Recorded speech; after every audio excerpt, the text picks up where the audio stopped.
Oke, selamat pagi. Assalamualaikum warahmatullahi wabarakatuh. Berjumpa lagi di kelas kimia organik. Pada kesempatan kali ini kita akan berbicara mengenai gugus fungsi.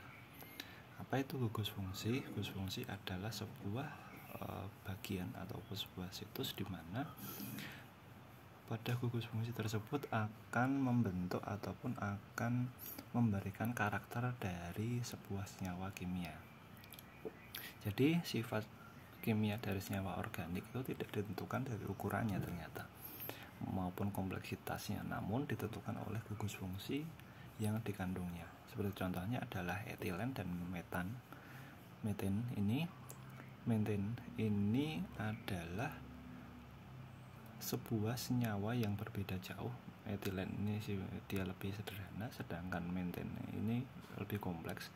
Namun pada etilen dan meten ini memiliki kesamaan, di mana dia memiliki sebuah ikatan rangkap. Nah,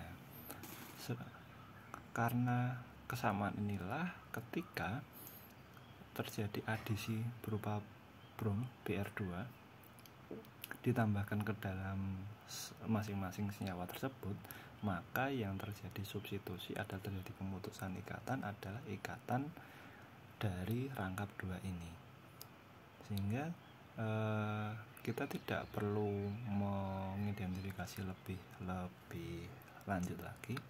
Yang kita perlu perhatikan adalah gugus fungsinya apa. Kemudian ketika sama-sama memiliki gugus fungsi tersebut, maka dia merupakan dari golongan gugus fungsi yang sama. Nah, gugus fungsi dari karbon dengan ikatan rangkap ini ada berbagai macam. Ikatan tunggal itu adalah alkana, ikatan rangkap dua adalah alkena, dan ikatan rangkap tiga adalah alkuna. Oke, kemudian ikatan aromatik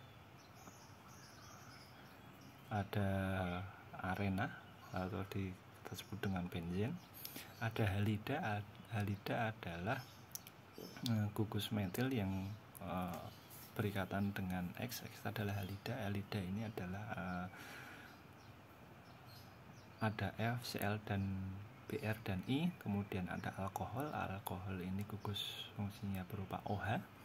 Sedangkan ether ini oksigen yang mengikat dua buah C. Kemudian ada monoposfat, ada difosfat. Kemudian ada amin N mengikat C. Ada imin N ini ikatan rangkap 2. Sedangkan ada nitril N mengikat ikatan rangkap 3. Kemudian ada tiol SH. Kemudian ada sulfida, ada disulfida, ada sulfoksida, ada aldehid COH, ada keton CO di mana C-nya mengikat dua buah atom C, dan ada asam karboksilat COOH. Kemudian ada ester, ada tioester, ada lagi amida, ada asam klorid, kemudian ada asam karboksilat, dan seterusnya. Nanti teman-teman untuk gugus fungsi teman-teman bisa baca masing-masing. Namun yang perlu saya garis bawahi adalah tidak semua harus dihafalkan, hanya beberapa saja yang teman-teman memang harus memahami, karena peranan gugus fungsi ini sangat vital, dan khususnya dalam nanti kalau teman-teman lebih advance lagi dalam kuliah eludasi struktur maupun proses desain dari struktur kandidat obat. Nah, gugus fungsi yang pertama kita bahas adalah alkena. Alkena adalah C ikatan rangkap 2, dan alkuna C ikatan rangkap 3, dan ada arena atau benzena adalah siklis C6 yang berikatan rangkap. Jadi ikatan rangkap ini tidak boleh menyalahi aturan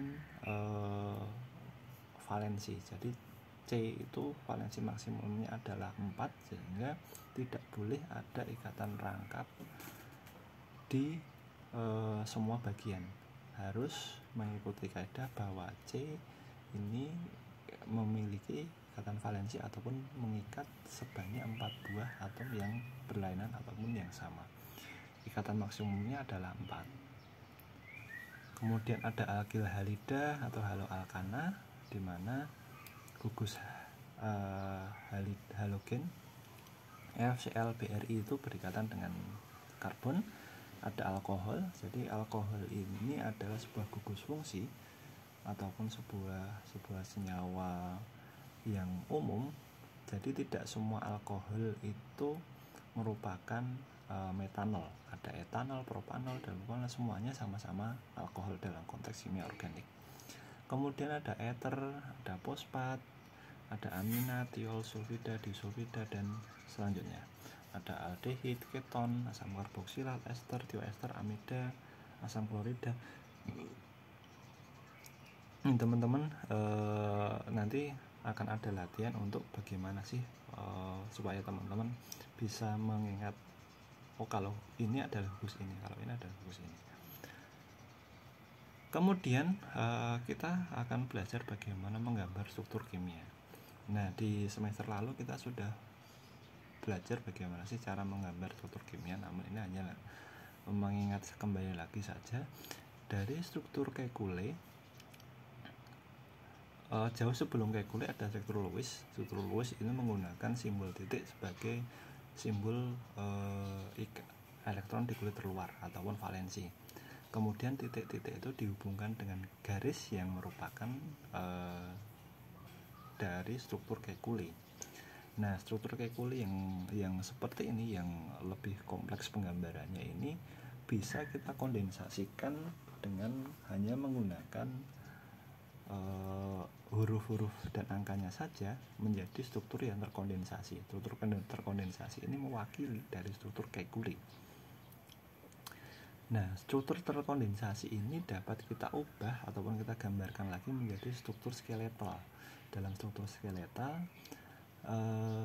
kita tidak lagi menggunakan ataupun menuliskan C dalam strukturnya. Kita hanya akan menggunakan garis-garis saja, yang dimana garis ini menjadi simbol dari ikatan, sedangkan ujung dari garis tersebut merupakan atom C yang mengikat H. Dan juga pada bagian persimpangan ataupun bagian pertemuan antar garis dan bagian sudut garis ini merupakan di mana atom C itu terletak di situ. Pada struktur skeletal itu hanya kita gambarkan ikatan antar C saja. Yang kita garis ini menunjukkan ikatan antar atom C.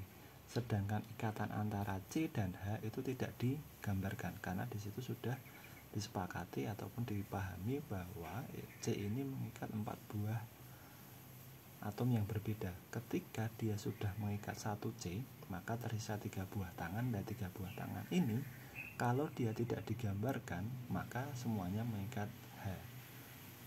Sedangkan untuk unsur yang lain ataupun atom yang misalkan ada O, ada halogen, ada N, ada P, ada S, itu harus digambarkan karena itu bukan C. Oke, jadi dalam struktur skeletal kita harus paham ini bagaimana sih membaca struktur skeletal, karena akan banyak sekali di buku-buku nanti penulisannya menggunakan struktur skeletal.